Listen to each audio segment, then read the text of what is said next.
चेतन और चेतन सत्ता को ऐसे समझिए जैसे अग्नि सब जगह व्यापक है।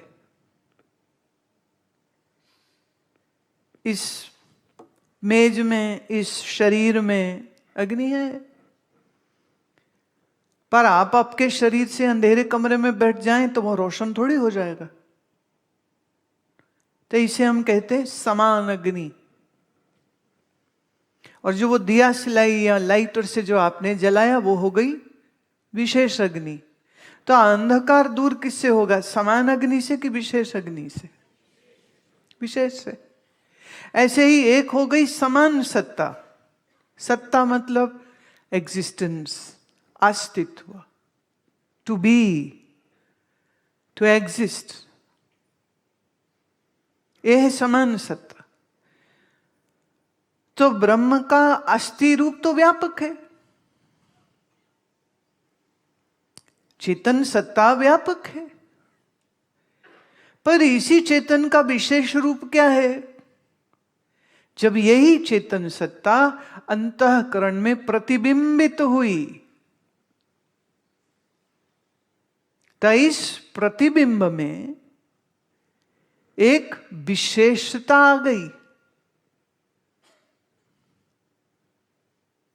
जैसे समान अग्नि से अंधेरा दूर नहीं होता है, ऐसे समान सत्य तो सब जगह है, पर लोगों के मन का अज्ञान थोड़ी चला गया। वो कब जाता है? जब वो विशेष स्वरूप को समझता है।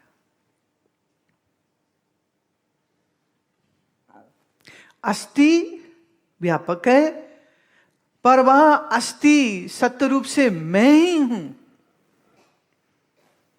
ये हो गया उसका विशेष स्वरूप। अब ये कौन जान सकता है? जैसे देखना हो तो देखने का माध्यम क्या है? आंखें। तो सोचना हो तो सोचने का माध्यम बुद्धि।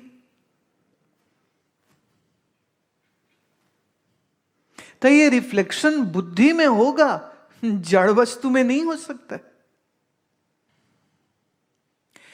बिंब और प्रतिबिंब। बिंब मतलब जिसका, और प्रतिबिंब मतलब जो छाया बनी।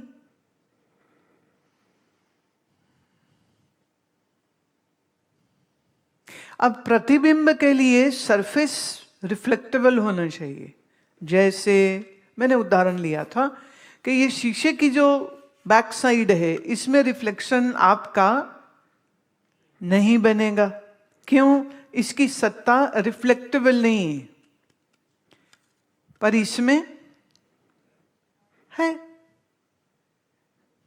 समझे? अब शरीर हमारा जड़ है, इसकी न्याय इसके जैसा, क्योंकि शरीर किससे बना? पंचभूत से। पंचभूत क्या है? जड़ है। पर आपका जो अंतःकरण है वो मलिन सत्व गुण से बना। मलिन है सत्व गुणी, बट कुछ मलिनता वाला। तो चेतन का प्रतिबिंब अंतःकरण में तो पड़ेगा, पर जड़ शरीर में नहीं पड़ेगा। ये मैं भाव क्या है? जिसको आप सारा समय मैं ये, मैं वो, मैं ये, मैं वो मैं है क्या वास्तव में? चेतन की ही छाया। कैसे पागल हो, छाया पे इतराए फिरते हो।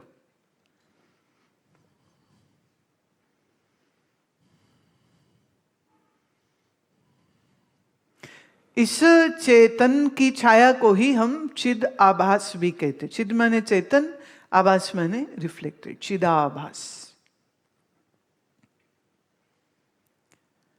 इसी छाया के कारण मैं हूं का एहसास आया, और उसी ने आपके अंतःकरण को, मन को विचार करने में लगाया, बुद्धि को निश्चय में लगाया, चित्त को मेमोरीज में लगाया, और मैं हूं अहं वृत्ति वो भी इसी की वजह से बनी। तो चेतन सत्ता तो सब जगह है। आ गए? स्क्रीन देखिए सब लोग। देखो आपके लिए मुझे कितना होमवर्क करना पड़ता है। पढ़ तुम रहे हो, पढ़ने हमको डाला हुआ। क्या दिख रहा है? बोट। इसका इतिहास सुना देते हैं। हम नर्मदा में गए थे, जबलपुर। तो नर्मदा में ये बोट में हम लोग थे। ये जिस बोट की फोटो खींची गई है, क्या उस बोट की रिफ्लेक्शन जल में दिख रही?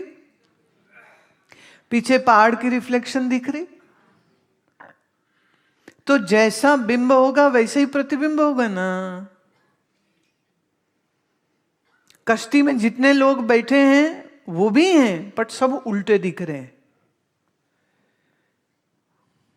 इसलिए जब मैं ये बोलूं दुनिया उल्टी है तो बात सही है ना। हम दूसरी इमेज देख सकते हैं।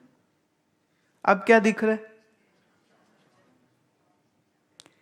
ये युस्माइटी पार्क की है। ये लेक है। लेक के किनारे पर्वत है और पर्वत के साथ बड़ा सा चंद्रमा है और चंद्रमा का प्रतिबिंब कहां पड़ रहा है? अब चंद्रमा का प्रतिबिंब पर्वत पे पड़ेगा क्या? चंद्रमा का प्रतिबिंब किनारे लगे वृक्षों पे पड़ेगा क्या? चंद्रमा का प्रतिबिंब कहां पड़ेगा? सिर्फ जल में। ऐसे ही चेतन का प्रतिबिंब शरीर में नहीं पड़ेगा, इंद्रियों में नहीं पड़ेगा। कहां पड़ेगा? अंतःकरण में। अब जैसा चांद ऊपर है ठीक वैसा ही चांद नीचे, कोई फर्क नहीं है उसमें। लेकिन फिर भी फर्क है। क्या? अगर पानी हिल जाए तो पानी में बने ही दिख रहे इस चंद्रमा के 1000 करोड़ टुकड़े हो जाएंगे।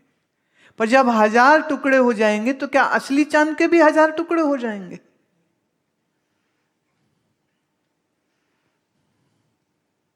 जब आपका मन एकाग्र होता है